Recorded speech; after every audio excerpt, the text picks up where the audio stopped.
वसुदेवसुतं देवं कंसचाणूरमर्दनं। कोई राग में ले लो आपको जो पसंद। देवसुतं देवं कंसचाणूरमर्दनं देवकी परमानन्दं कृष्णं वन्दे जगद्गुरुं भजोऽपि सन्नात्मा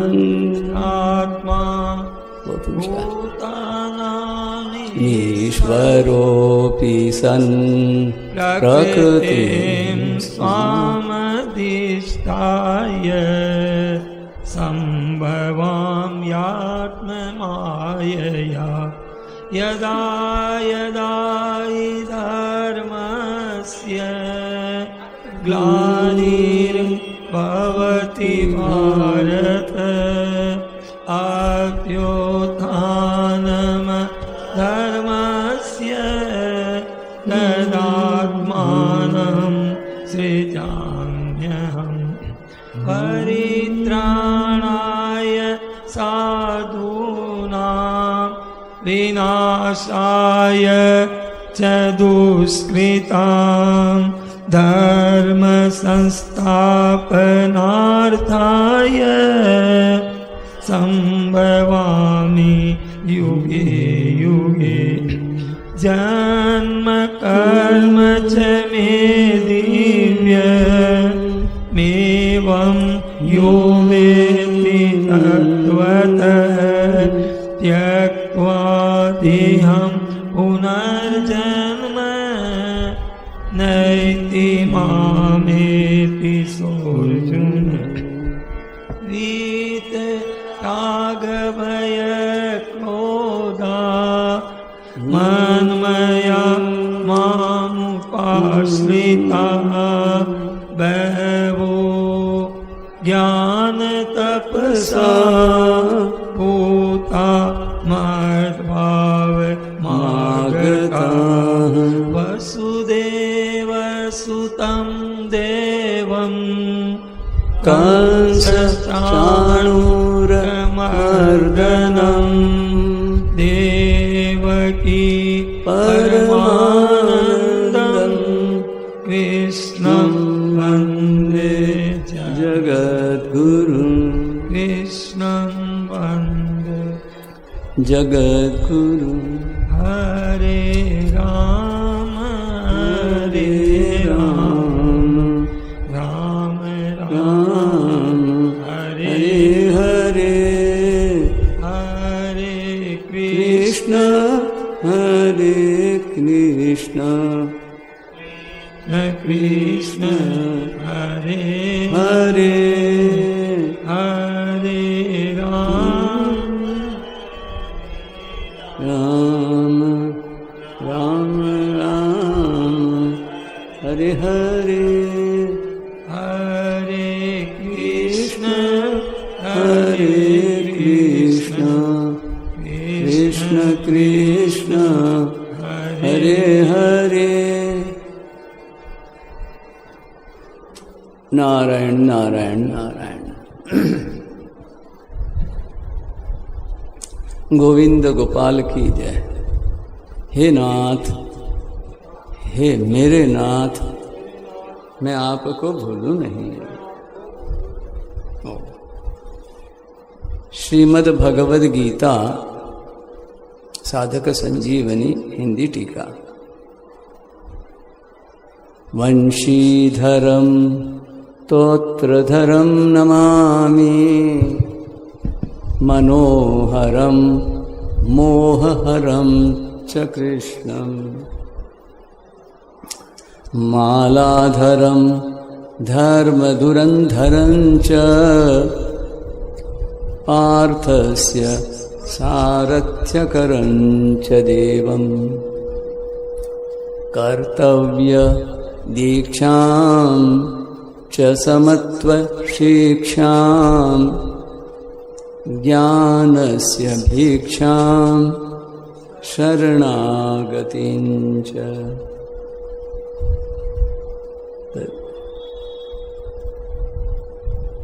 ददाति गीता करुणार्द्रभूता कृष्णेन गीता जगतो हिताय संजीवनी साधक जीवनीयं प्राप्तिं हरेर्वै सरलं ब्रवीति करोति दूरं पतिविघ्नबाधां ददाति शीघ्रं परमात्मसिद्धिम्। नारायण नारायण नारायण नारायणं नमस्कृत्य नरं चैव नरोत्तमं देवीं सरस्वतीं व्यासं ततो जयम् उदीरयेत्। प्राक कथन में कई बातें कही है। ये समय निकाल करके बीच बीच में पढ़ना चाहिए। गीता की महिमा, गीता का खास लक्ष्य, गीता का योग, साधन की 2 शैलियां गीता में, और टीका के संबंध में भी टीका का परिचय दिया है। तो इससे भगवान श्री कृष्ण का परिचय, भगवान की वाणी गीता का परिचय, और ये जो इन्हें दोनों का आश्रय लेकर रचना करने वाले ये रचयिता का परिचय। स्वामी जी कैसे हैं, क्या है, हमने तो देखा नहीं, उनकी फोटो, उनका तस्वीर, उनका चित्र, चरित्र, ये रचना बताती कैसे। मेरे नारायण,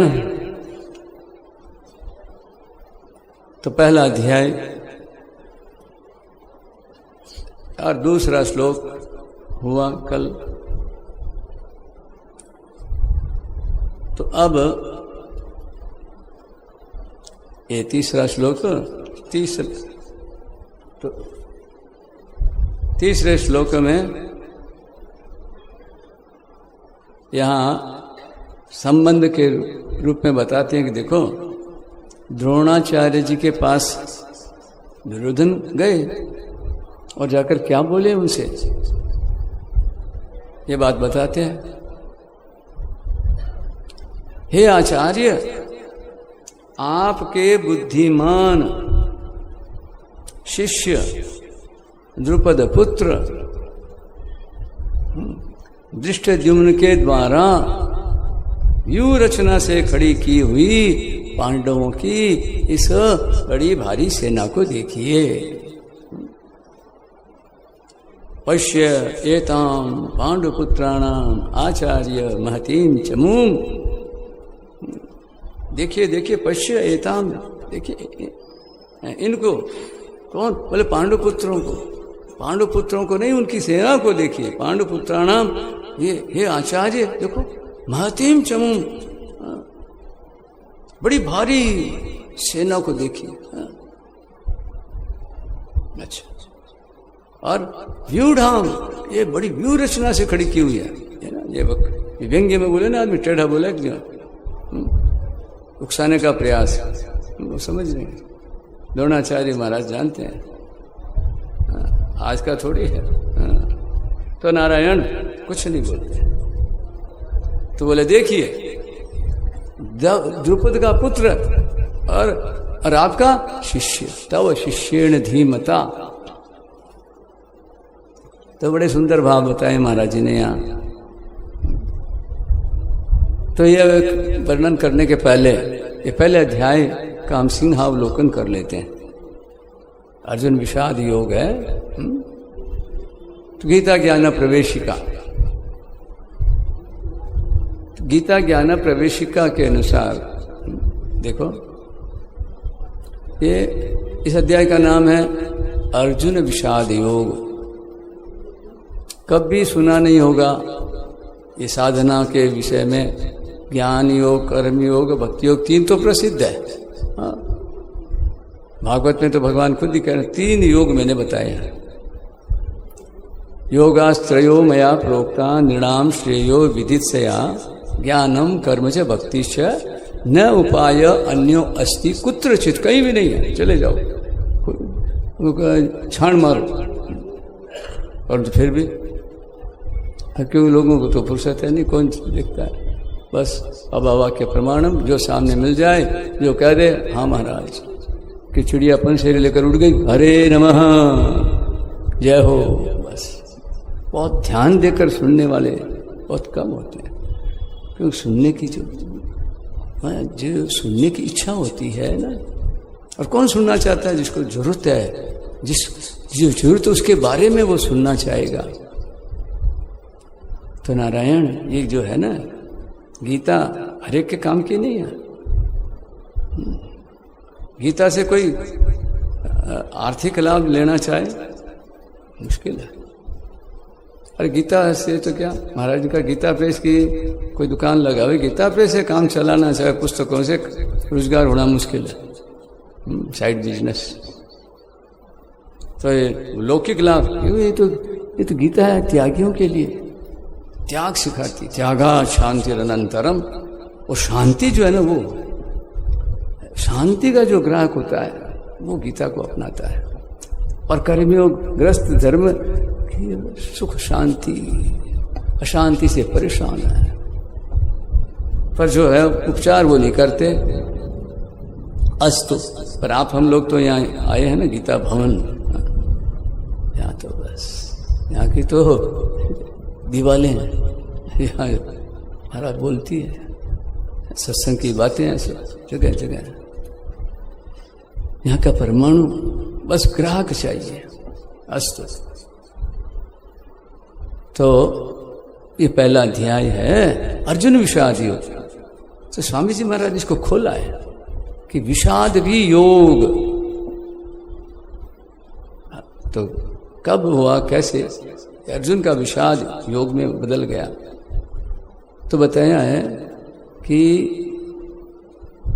भगवान एक नंबर, तो भगवान के बाद ही है। तो भगवान का संग क्या, कि बस भगवान तो संग है ही, हम असंग हो रहे हैं उनसे। भगवान को मान ले कि भगवान है और यहाँ है और मेरे हैं, बस उनकी नजर में हूँ मैं। मेरे को भले मेरे अंधे को नहीं दिखता, पर उसको दिखता है ना कि और कोई सहारा देने वाला है। हाँ, अंधे जल्दी विश्वासी होते हैं ज़्यादा, अंधों के अंदर बुद्धि बहुत तेज होती है। ये हमारी शक्ति खर्च है ना, ये आंखों के द्वारा बहिर्मुखी बहुत संसार बहुत घुसता है। ये कानों के द्वारा तो जाता तो है, परंतु आंखों के द्वारा छुप जाता है अंदर। अनुमान से देखा, कुछ दूर दूर से देख लेते हैं, ऐसे कुछ करते, बहुत व्यर्थ शक्ति खर्च होती है, दोनों आंखें बंद हो जाती है ना। तो ऐसे ऐसे हुए, उनको कहते हैं क्या, प्रज्ञा चक्षु। उनकी प्रज्ञा, वो जो सारी शक्ति प्रज्ञा में आती है, वो बुद्धि उनकी तेज होती है, पकड़ मजबूत होती है। हमारे बाबा शरणानंद जी महाराज खुद अपना उदाहरण देते हैं। अस्तु, तो नारायण भगवान का संग वो मिल जाए, सबको मिला हुआ है। बस महाराज जी तो विनोद में कहा करते हैं कि आजकल भगवान खाली बैठा उठा पर जी फेरो, कोई पूछता ही नहीं भगवान। और जो पूछते हैं उनके लिए तो भगवान यूं उमड़ते हैं। सतयुग, त्रेता, द्वापर, कली। ये कोई हमारे बिल्ली के भाग का छिंका गिर जाए ना नीचे, यूं हमारे भाग का छिंका गिरे जो गीता प्रेस नीचे आके हम लोगों के बीच में। ये कोई पहले से ऐसी व्यवस्था नहीं है, ये तो स्पेशल हुआ है। गीता प्रेस का युग, गीता का युग, और उसका प्रभाव उनके जाने पर भी देखो। और ये जो फैल रहा है ना, तो फैलते फैलते फैलते क्या गायब हो जाएगा। हाँ, ये जो विश्व में अभी फैल रहा है ना, होता हर एक चीज कि उम्र होती है, समय आता है, तो अपने लाभ ले लेना चाहिए। बार बार नहीं पाई ये मनुष्य जन्म की मौज, जो ये अवसर है भाई, मेरे नाथ मैं आपको भूलूं नहीं। तो भगवान का संग, अब भगवान को तो हमने देखा नहीं, मानना भी जोर आता है, एक अभी की बस की बात नहीं है। संत कहते हैं जिन्होंने माना है और देखा ना, कि जो कहते हैं हम मानते हैं, बोले वो बस कुछ बोलते नहीं, अच्छी बहुत अच्छी बात। बाकी संतों को कहते हैं ये भगवान को मानना एरे गेरे नत्थु खेरे के बस की बात नहीं है। कैसे समझे, सुना कि हेरे गेरा नत्थु खेरा, ये कहावत है, जगह जगह है भागवत में, और जगह बिरला। तो यहाँ जो ये सब बिरला में है, विश्व भारत जनसंख्या देखो, और उनमें भी कोई एक मनुष्याणाम सहस्रेषु कश्चित् यतति सिद्धये यतताम अपि सिद्धानाम कश्चिन् माम वेत्ति तत्वतः। बस ठेठ जाके भगवान की गोद में पूरा अपने आप को बस समा जाता है। बस अकेले भगवान में गया। गंगा जी जाए ना, गए गंगा जी रह गए। यहाँ उदाहरण में तो बड़ा डरावना खतरनाक दिखता है कि डूब गया, मर गया, ऐसा मरने गया, मिल गया। मेरे नारायण तो संतों का संग, ये सत्संग में महाराज जी सत्संग में सुना होगा क्या कि सिंह तो देखा नहीं, नाम तो सुना है, और सिंह का आजकल तो आपके कैमरे की बहुत ट्रिक है, आपके क्या आप लोग जो जानते हो, जानने वाले, इस बिल्ली को सिंह का एकदम पूरा यूं बता सकते हैं, क्या क्या कर सकते हैं ड्रामा। तो सिंह को नहीं देखा तो बिल्ली को देख लो, बिल्कुल उसका मॉडल है। तो ऐसे ही भगवान कैसे हो सकते हैं? कोई भगवान का प्यारा भक्त, उसका कैसे क्या पहचान होती है? उसको देखते भगवान याद आवे, उनको देखते पीछे याद आवे। तो नारायण गंगा जी के पत्थर को देखते क्या याद आता है? गंगा जी याद आती है। तो ऐसे तो भगवान का संग या संतों का संग मिलने पर ये विषाद योग में बदल जाता है। और अर्जुन को यही तो हुआ। बस अर्जुन ने कोई बहुत सोच विचार करके नहीं किया था काम, वो तो गौण आया था भगवान से मिलने, बस आगे कह भाई अब क्या विचार है, अब युद्ध तो होना है, तय कर ही दिया भगवान। तो जानते हैं कि ये कौन करी गोपाल की सब हो, बारह से चुप्पी है, बस ऐसे हैं, और सब तो करियो यही है, नंद किशोर। अर्जुन को निश्चिंत है, क्यों क्या भगवान वो सब चिंता है, क्या क्या देखो अर्जुन से नहीं कराया, किरातार दुनिया पाशुपतास्त्र शंकर भगवान से दिलाया, कहाँ कहाँ क्या क्या नहीं किया भगवान ने। अर्जुन को तो निश्चिंत चिंता भगवान कर रहे हैं। तो दुर्योधन पहले आ गया, युद्ध का निमंत्रण, जो विवाह का निमंत्रण होता है ना, आपको कोई फंक्शन करते हुए निमंत्रण है, तो बस तो बोले हमारे पक्ष में। तो वो जो बात अब है सुनी है कि नहीं, दुर्योधन का तो मन है क्या कि भगवान, बस भगवान है, उनकी सेना सारा कुछ, राजा है तो प्रजा, सेना है ना हमारी, तो भगवान ने खुद नहीं को तो किया, दोनों बैठे हैं। भगवान देखो हर पग पर सबक सिखाना चाहते हैं, पर दुर्योधन कहाँ सीखता है? तो दुर्योधन नहीं सीखा, अर्जुन को सिखाना नहीं हो तो सीखा वही है विनय, कि बस मुझे तो और कुछ नहीं चाहिए। कौन? बस भगवान। तो जानते हैं तो ये मेरे को ही लेगा। तब भी दुर्योधन से बोले कि देख भाई, अर्जुन तेरा छोटा भाई है, और पहले मैंने इसको देखा है, और तुम भी आए हो, बहुत ठीक है, तो ऐसे कर रहे हैं, हम बंटवारा कर देते हैं, 2, मैं और मेरी सेना, 1 अश्विनी नारायणी सेना। तो युद्ध का निमंत्रण युद्ध के लिए, तो दोनों में से एक ले लो। पर पहले अर्जुन की है, भैया अर्जुन तू ले ले, तो बोल क्या लेगा। अर्जुन ने तो हाथ जोड़ दिया, चरणों में सिर रख दिया, भगवान तो मेरे को तो आपके चरणाश्रय, बस मुझे तो आप चाहिए। और वो अच्छा, तो बस वो तो देखा ठीक है, तो फिर ठीक है, एक नारायण अक्षर यही सही। अंदर गुदगुदी हो रही है, खुश हो रहा है, मामाश्री जीत के आ गया बाजी। क्या बुद्ध ये लोग हैं अभागे हैं, कृष्ण ने मौका दिया, चांस गमा दिया। आप देखते कैसे देखते, तभी तो इनके लक्षण ऐसे, ये दुख पाने के लक्षण 12 वर्ष तक, और फिर ये ऐसे हो अभागे हैं। मैं देखो बोलो जुआरी नंबर 1, परंतु वो कोई भगवान की भक्ति से नहीं, उस दृष्टि से बोलता है। बोले अरे भांजे, तू नहीं जानता वासुदेव कृष्ण ये सारी 28 अक्षोणी सेना से भारी है, ये अकेला, बताओ। तो नारायण, ये तो ये अध्याय के नाम के बारे में थोड़ी हम लोगों ने चर्चा की, अर्जुन विषाद योग। हाँ, हमने तो सुना अगर भगवान नहीं हो यहाँ इनके पक्ष में, तो विजय तो बाद में ये भाइयों में ही, 5 भाई है ना, ये 5 अलग अलग। अगर भगवान नहीं हो तो ये बंदी मुट्ठी नहीं, कहते हैं ना, सब आपस में लड़ मजा, सबका अपना अपना ईगो।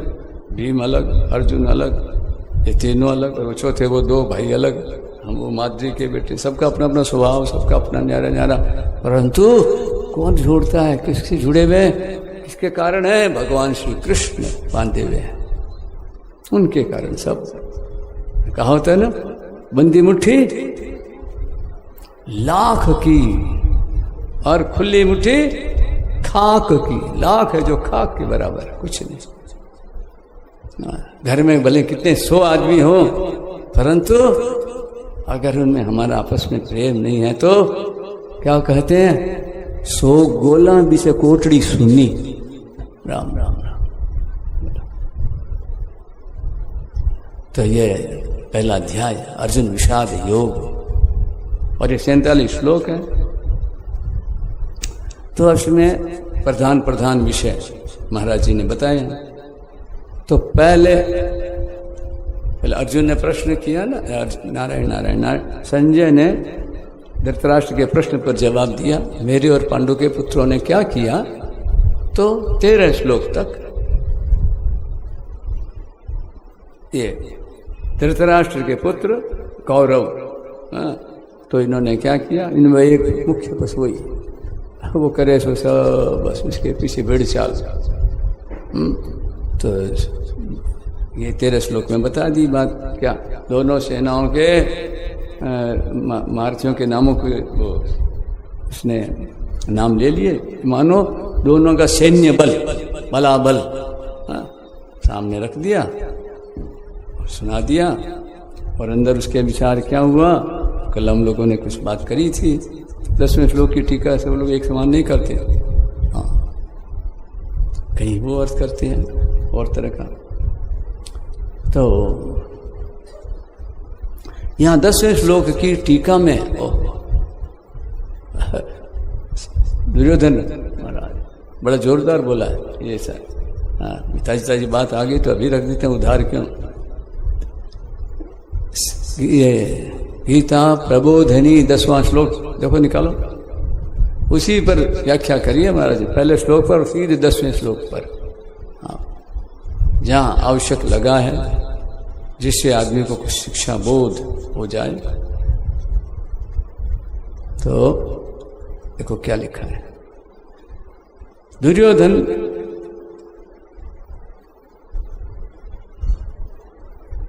वहां द्रोणाचार्य जी के पास जाकर दोनों सेनाओं के मार्चों के नाम गिनाए हैं, और बता दिया कि हमारी सेना में कोई कम नहीं है, सब मेरे लिए प्राणों की बाजी लगाने वाले हैं, और सब के सब युद्ध विशारदा हो, सब चतुर हैं युद्ध कला में।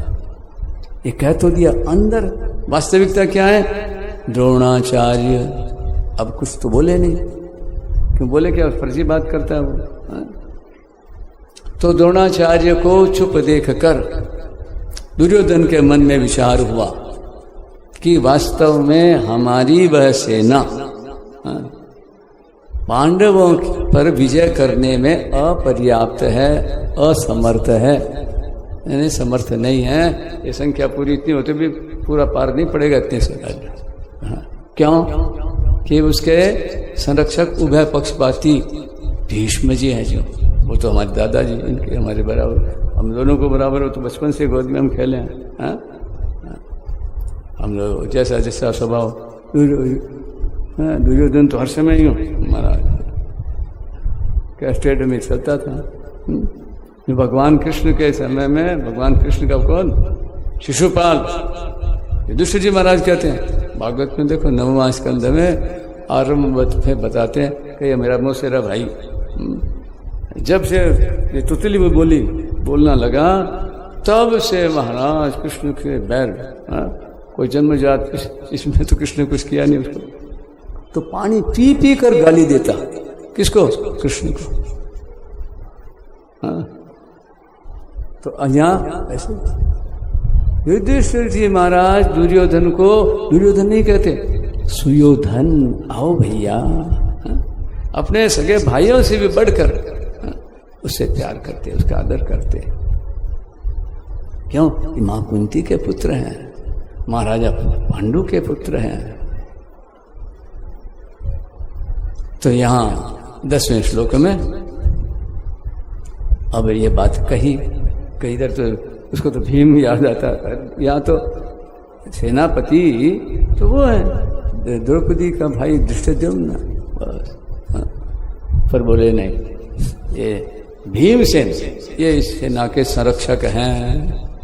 तो भीम तो महाराज प्रतीक्षा कर चुका है ना, 100 के 100 अकेला मैं, बड़ा प्रतिज्ञा करी उसने, बड़ी जोरदार।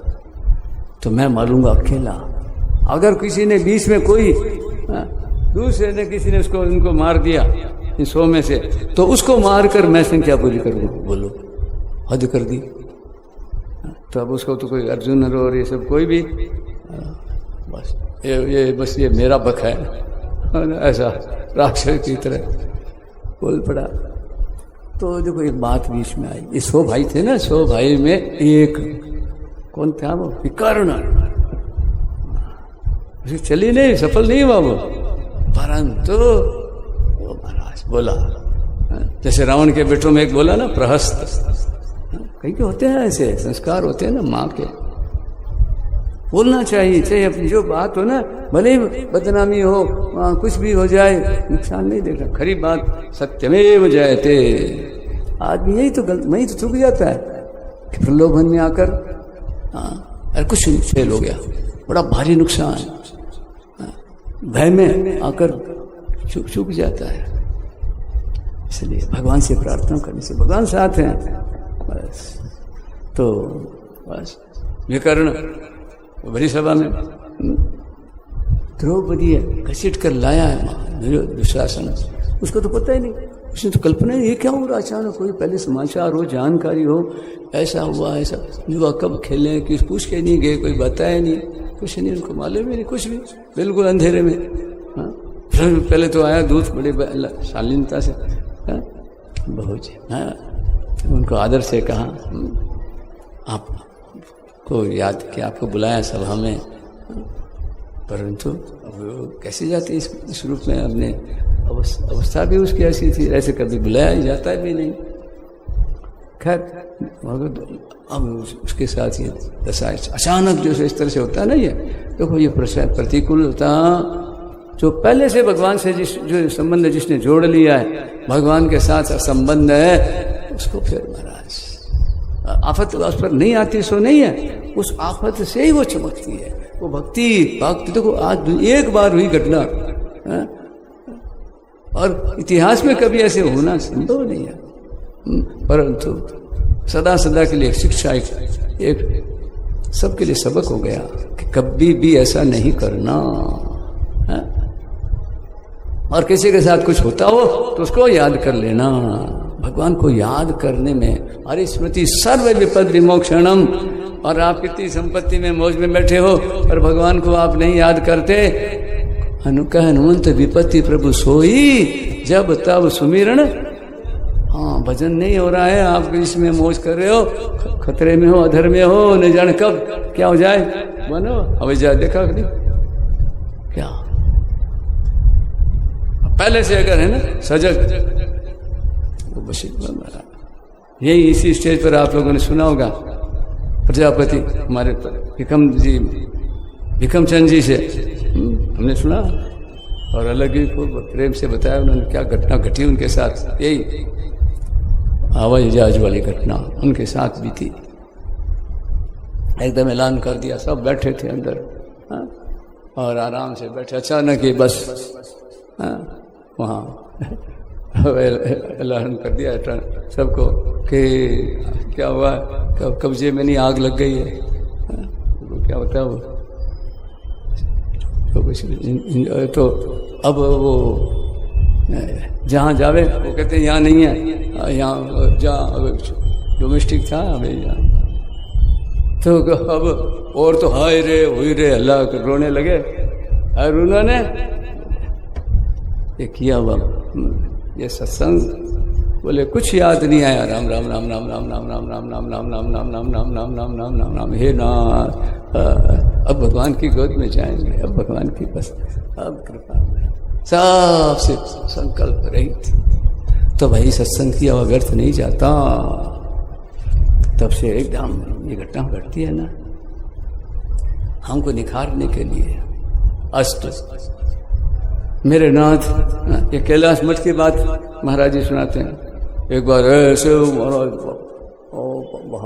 पहाड़ टूटे, क्या हुआ, पानी था भयंकर और पत्थर और बहते हुए और ऊपर पहाड़। वो उस समय के जो महंत थे और पानी पानी चारों तरफ और जल का लेवल बढ़ रहा था। वो ऊपर बैठे चढ़े अरे गंगा जी में जाएंगे, अब गंगा जी में जाएंगे, माँ गंगे गंगे। क्या हुआ, बस पत्थर आके बस रक्षा हो, पत्थर नहीं हो, पत्थर आके वहाँ पर लग गए, बच गए। तो अब बह जाए कृपा और रह जाए तो कृपा।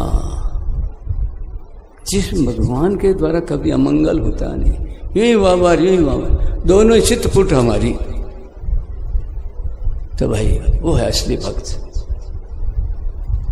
तो यहां आप देखो ये दुर्योधन ने अपनी बात रखी और इसके बाद पितामह भीष्म ने शंख बजा दिया। और अब शंख वादन का वर्णन में भगवान पांडवों की ओर से भगवान श्री कृष्ण ने शुरुआत की। भगवान श्री कृष्ण सहित 18 महारथियों ने, महारथी तो 17 ही समझो, भगवान मिलकर के पूरी 18 संख्या हुई। और यहाँ दुर्योधन ने गिनाए 17 नाम गिनाए उनके। और यहाँ बस अब देखो इधर आवाज भयंकर शब्द हुआ दोनों ओर से। भाई 11 क्षणी सेना, रणभेरियां, शंकर आदि बाजे एक साथ, अचानक धमाका और एक साथ, वो तो कितना भयंकर होता है। तो अवश्य बात है, परंतु वो धमाका वो रह गया। इधर बड़ी शालीनता के साथ अलग अलग शंख बजा रहे हैं और रणभेरियां भी आराम से बज रही है धीरे, भगवान के रुख के अनुसार बड़ी शांति से बैठे ना भगवान श्री कृष्ण। तथा श्वेतैर्हैर्युक्ते महती शंतने स्थितौ माधवः पांडवश्चैव दिव्यौ शंखौ प्रदद्मतु। और फिर अर्जुन ने सब अपने क्रम से आराम से। तो उधर हृदय सबके विदीन हो गए कि सारी सेना के, अब विस्तार करना नहीं चाहते हमारे संजय, तो पूरा जानते एक एक अब क्या नाम। इधर बोले बस ये और गीता का प्रागट्य का प्रसंग। अथ ये 20वें श्लोक से श्री कृष्ण और अर्जुन का संवाद यहाँ आरंभ होता है। यहाँ से देखा अर्जुन ने, दुर्योधन ने तो देख करके द्रोणाचार्य के पास गया, और अर्जुन ने जब देखा तो देखकर कहाँ गया, जरूरत नहीं कहीं जाने की, जहाँ वहीं भगवान बैठे साथ में, दरबार भी बैठे हैं, अंदर भी बैठे भगवान के साथ, पूरा एकदम बाह्याभ्यंतर, एकदम बहिरंतस्य भूताना। तो महाराज भगवान सामने हो, चाहे कहीं हो, प्रकट हो चाहे अंतर ध्यान हो, बस। तो अब वहाँ क्या हुआ, बस अर्जुन ने उठाया अपना गांडीव धनुष, हाँ, जिस दिन के लिए गांडीव धनुष, शंखवादन हो गया, और भगवान से प्रार्थना की, दोनों सेनाओं के बीच में रथ ले चलिए। अब भगवान आगे बैठे बैठे निरीक्षण कर रहे हैं, अर्जुन कहता है जब तक मैं निरीक्षण नहीं करूं तब तक आप रथ को खड़ा करो। ये अपने पर लिए अब आकलन करना है, कौन क्या है, किसके साथ कैसे युद्ध करना है। देखो जरा दो हाथ मेरे साथ करने वाले कौन है। अरे क्यों आपस ले रहा है बीच में, भगवान पहले हिसाब लगा ले, आगे सारथी बैठे ना, तू तो रथी बैठा, मौज कर आराम से, बस। तो ये एक शिक्षा है पग पग पर। तो अब भगवान ने दिखाया, ले जाके खड़ा, जो अर्जुन तो यूं देख क्यों रहा था, ये थोड़ी देर अचानक ही कोई, अर्जुन ने आंखें बंद कर ली हो, और फिर भगवान ने रथ का ले जाकर कोई पहले कुर्सी को उड़ान से ला के बीच में खड़ा किया हो, धीरे धीरे गए, आराम से धीरे धीरे गए, देख रहा इधर उधर देखते हुए खड़ा किया। और भगवान कहते हैं वाह, अच्छा ये है, ये भगवान के थोड़े से वचनों ने क्या किया, जादू प्रभाव। तो भजन गाते हैं ना, जाने क्या जादू भरा हुआ भगवान तुम्हारी वाणी में, जो आप बोलते हो मीठे मीठे बोलते हो, जादू जादू भरी, जादू भरी नाम तेरी है। क्या क्या है भगवान के भक्तों के महाराज आपस में, वो भगवान भक्तों की तो वह बड़े भाग्यशाली है जिनको ये विभूत विश्वास वाली बातें अच्छी लगती है, भगवान को मानते हैं।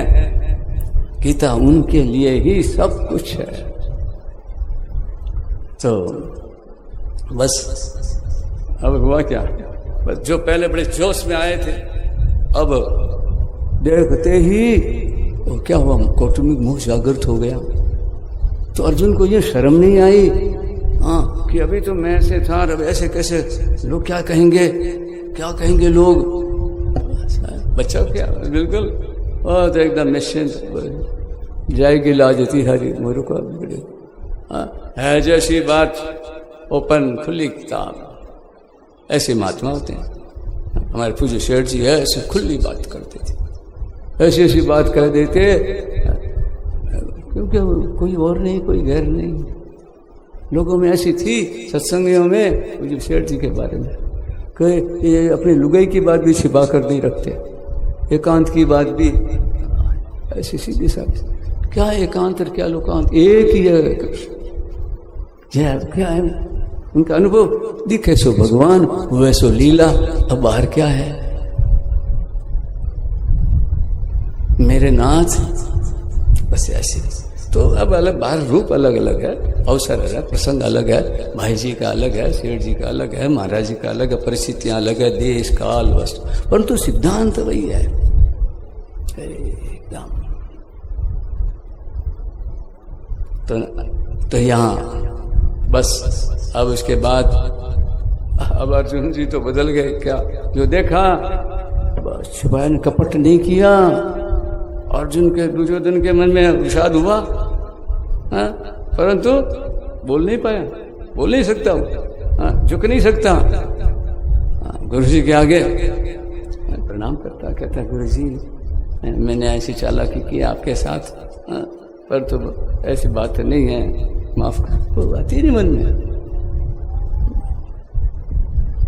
और अर्जुन बस सब बात बोल दी। अर्जुन क्या करे, तो नहीं करूंगा, भगवान के ऐसे हंसते हैं। जैसे नारद जी ने कहा मैं बस मेरा ब्याह होना चाहिए, मेरे जल्दी जल्दी आपका रूप दे दो, मेरा हित है जो करो, देरी मत करो। क्यों? वो अभी स्वयंवर तो एकदम रचा हुआ पड़ा, जे जरा इतनी इधर उधर हो गया तो मामला गड़बड़, भगवान वहीं प्रकट हो गए, उसको जाना ही नहीं पड़ा। हाँ, क्या भगवान ऐसे ही हंसते हंसते गीता हंसना। आज भी देखो ये अमर वाणी है। तो ये पहला अध्याय अर्जुन विषाद योग, कायरता, शोक, पश्चाताप, क्या क्या बोल दिए, बोलते गए। भगवान है ना, सुनना सीखना है तो भगवान से सीखो, संतों से सीखो। हाँ, चुपचाप एकदम बिल्कुल सुनना उनको आता है, और जिसको सुनना आता है उसको सुनाना भी आता है, सब आता है दोनों तरह से। हाँ, जिसको अपमान सहना आता है उसको सम्मान भी सहना आता है, उसका सम्मान से कुछ नहीं बिगड़ता। जो दुख का भोगी नहीं है वो सुख उसका बिगाड़ नहीं सकता, सुख की उसकी बीमारी नहीं लगती। हाँ, तो ऐसे ऐसी शिक्षा देते हैं। दुख से अगर बचना है तो जिससे तुम्हारा रोग तुम्हारा उससे बचो। तथा कथित सुख यही, क्यों हम मानते हैं सुख, अरे ये ही संस्पर्श जा होगा दुख यो नया ये बते। तो नारायण ये पहले अध्याय का एक थोड़ा हम लोगों ने आगे पीछे सिंहावलोकन, सिंह रहता है यूँ चलता है, थोड़ी दूर चलता है, फिर इधर उधर देखता है, पीछे देखता है, और फिर थोड़ा आगे चलता है, ऐसे यूँ गीता में सरसरी दृष्टि डालनी चाहिए। क्रम से पाठ करे, अध्ययन करे, गीता खुद अपने आप जो जाते पास में जाते जो है वैसा बोलता है। अपना रिवाज है कि नहीं, जिसके पास जाते हो उसको बोलेगा, उसके पास है वही बोलेगा। कहते हैं ना, उसका बुरा न मानिए, अरे कहाँ से लाए, जिसके जैसी हो पूछे वो हाँ जी आओ, क्यों ठीक हो, ऐसे हो, संसार की बात करेगा। भाई जी, हाँ भाई जी से इस तरह से कोई पूछता ना संसार वाली बात, कैसे भाई जी, राजी खुशी हो, कुशल मंगल है, भाई जी हंसते हंसते कहते। ये साधकों का प्रश्न उत्तर रहे ऐसे नहीं। भजन साधन भजन कैसे चल रहा है, हा? क्यों क्या ढंग है सेठ जी के पत्रों का देखो, आज भी महाराज इतने सालों के बाद भी बड़े कीमती हैं पत्र, सच्ची सलाह, पत्रों का संग्रह। तभी तो पैड है ना, ऐसी सी पुस्तकें।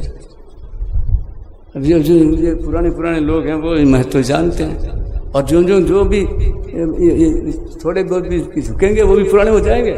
अरे पुरातन है हम, सदा के भगवान के हमारे हैं। ये मॉडल कितने दिन के हो मॉडल, कोई जवान सब थोड़ी सी में से हो गया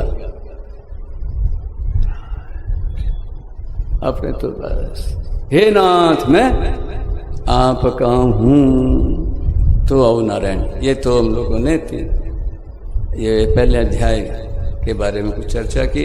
आओ साधक संजीवनी में अब आगे बढ़ते हैं। देखो ये महाभारत के प्रसंग, उसमें सो महाराज ने यही थोड़ा थोड़ा बता दिया एक एक के बारे में, जिनके नाम लिए ना उनमें अपने क्या संजीवनी, हमारे काम की क्या बात है।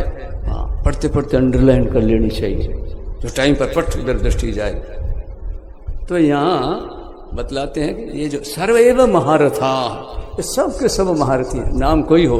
हाँ, भीम और अर्जुन और सबके सब, छोटे से छोटा अभिमन्यु, एक दो द्रौपदी, पांचों पुत्र। और महारथी कैसे होते हैं? महारथी कौन कहलाता है? जो शास्त्र में प्रवीण, केवल साधारण पढ़ा हुआ ही नहीं, प्रवीण एकदम गहरा उतरा हुआ, और शस्त्र विद्या में भी प्रवीण एकदम, और युद्ध में अकेले ही एक साथ कितने 10-10 हजार धनुर्धारी योद्धाओं का संचालन कर सकता है। उस वीर पुरुष को महारथी कहते हैं। श्लोक दिया है, एको 10 सहस्राणि योधयेद यस्तु धन्विनाम शस्त्र शास्त्र प्रवीणश्च महारथ इति स्मृतः। याद करो, ऐसा वो महारथी।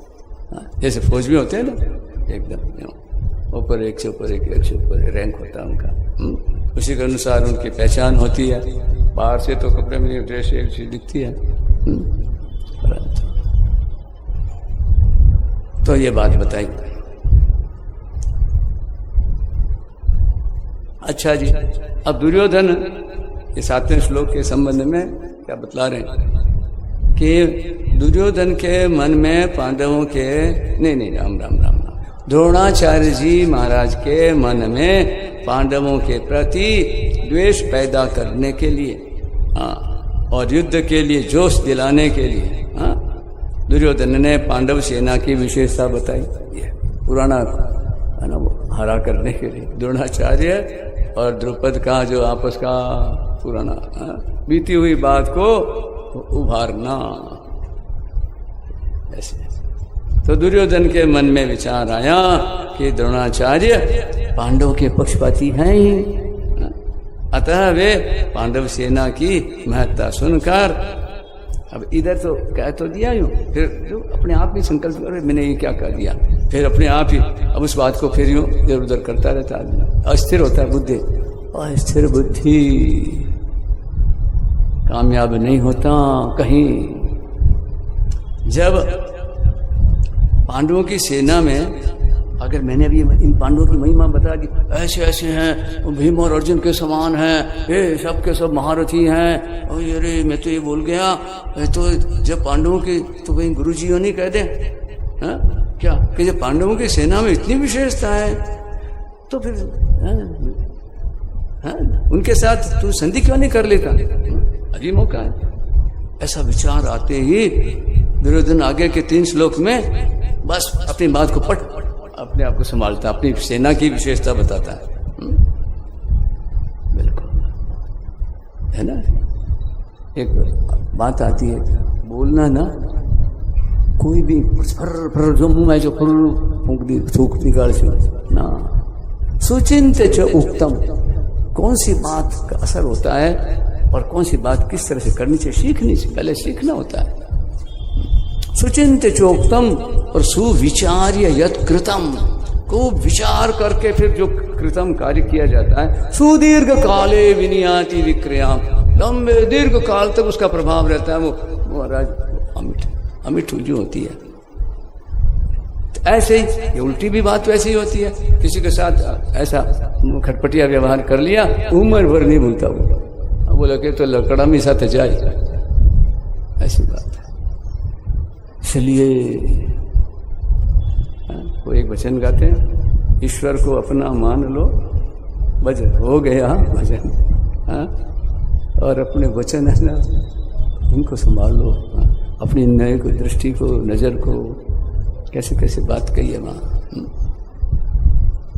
तो भगवान को अपना मानने के बाद ये सब अपने आप होती है, अगर नहीं होती तो माना नहीं है। हाँ, बोले हमने मान लिया हमारा हुआ नहीं, कैसे हो सकता है।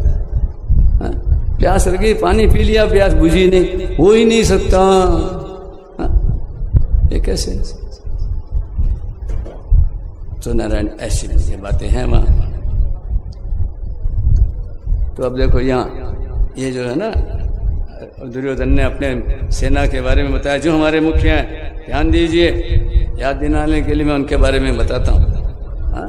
तो अब महाराज जी एक बात बताते हैं, देखो राजनीति के अनुसार शत्रु पक्ष चाहे कितना ही कमजोर हो, और अपना पक्ष चाहे कितना ही सबल हो, ऐसी अवस्था में भी शत्रु पक्ष को कमजोर नहीं समझना चाहिए। जगह जगह बात आई है अलग अलग प्रसंगों में। हाँ, शत्रु पक्ष को बाहर से भले ही दिखता है कम, और अपने में उपेक्षा उदासीनता आदि की भावना किंचित मात्र भी नहीं आने देनी चाहिए। इसलिए सावधानी के लिए मैंने उनकी सेना की बात कही और अब अपनी सेना की बात कहता हूं। देखो, जिस पक्ष में धर्म और भगवान रहते हैं, उसका सब पर बड़ा प्रभाव पड़ता है।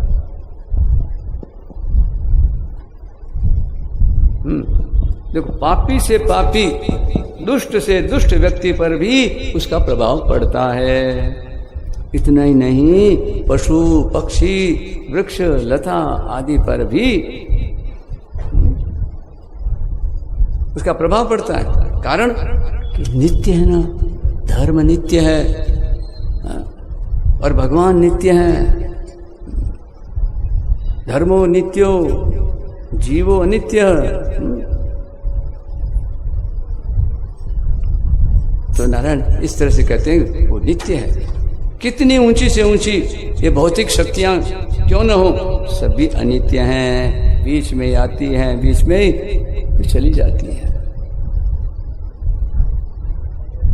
इसलिए दुर्योधन पर पांडव सेना का बड़ा असर पड़ा, परंतु दुर्योधन के भीतर भौतिक बल का विश्वास मुख्य होने से अब दुर्योधन द्रोणाचार्य जी को विश्वास दिलाने के लिए कहता है कि हमारे पक्ष में जितनी विशेषता है उतनी पांडवों की सेना में नहीं है, अतः हम उन पर सहज विजय कर सकते हैं। ये है ना, आदमी झूठा अपना हौसला दिखाता, भीतर में कुछ। तो ये बात है नारायण। अब आगे नाम गिनाते हैं। तो देखो, यहाँ आपने जो आपस में थोड़ी बहुत चर्चा करते हैं ना, केवल नमूने के लिए, जिससे हमारी रुचि हो जाए और एकांत में बैठकर और फिर पढ़े। हाँ, अलग घुटाई करें। जो संजीवनी मूर्ति है ये। तेरे साथियों से अपने दो चार मिलकर, एक से दो भला। हाँ, परस्परम भावयंत श्रेय परम वाप्स्यत।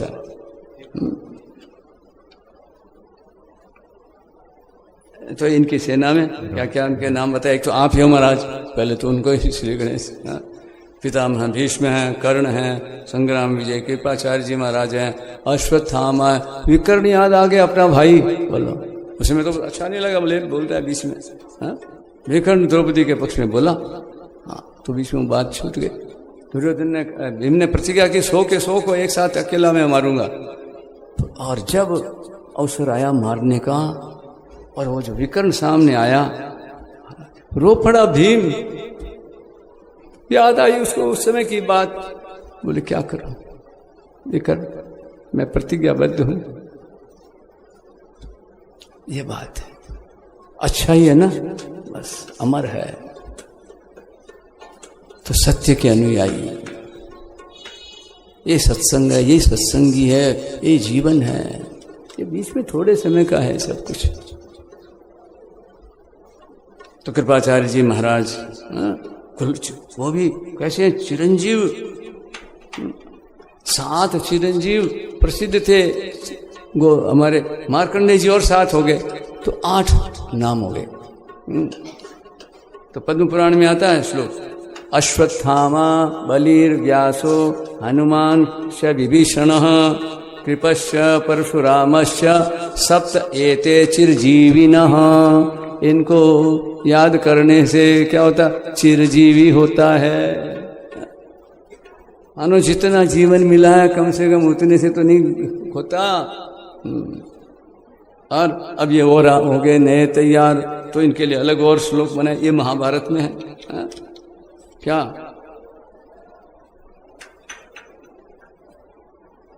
सप्त एतान संस्मरेत नित्यम मार्कंडेयम अथ अष्टमम जीवेत वर्ष शतम सोपी। इनको याद करता है, वह भी जीवेत वर्ष शतम। 100 वर्ष कोई लंबा जीना कोई बहुत बड़ी बात नहीं है। तो 100 दिन है, होता ही है। शतम जीवे में हमारे संध्या में और में जगह जगह बताया, हम जितना दिन तो पूरा करें जितने दिन के लिए आए। बीच में अल्लो सा आए तो थे 2 महीना रहने के लिए, 2-4 दिन नहीं हुए, अल्लो क्या हो गया, राम नाम सत्य है, अल्लो गया, बीच में चले गए। क्यों? तो कुछ कोई बखेड़ा कर लिया यूं, खटपट कर ली, कोई पंचायती कर ली, बोले निकालो यहाँ से इनको, चलो अल्लो चलो। तो भाई तेरे भावे जो करो, बस अपनी तो है बस क्या ऐसे एकदम आदमी को चलना चाहिए। कैसे? बस बड़ी शांति से। महाजनों ये न गतः स पंथा,